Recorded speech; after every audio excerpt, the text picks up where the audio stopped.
ng kamay. Sundan niyo lang po ako.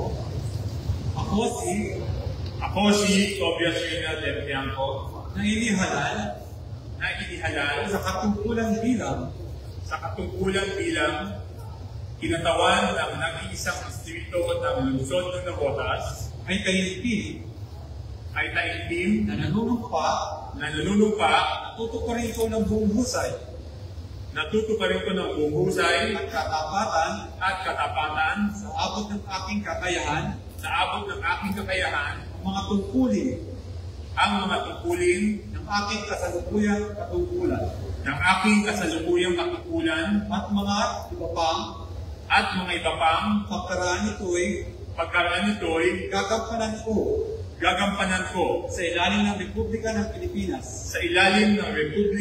Pilipinas na aking itataguyod at ipagtatanggol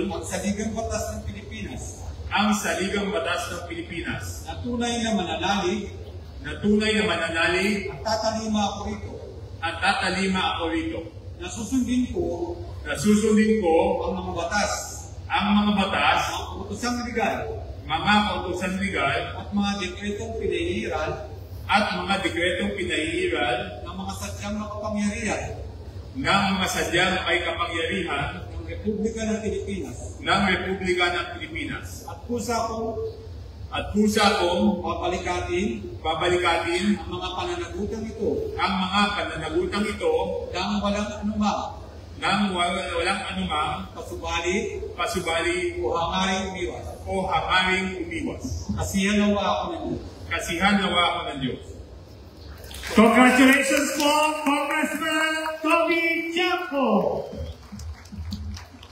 Picture taking po with Judge at yung pamilya kong Toby, please. Judge, isa po. Okay. Tama po. Satu tiket ka. Ito po, camera. Pwede, 1, 2, 3. Salamat po. Mabuhay, Congressman Toby Tiangco.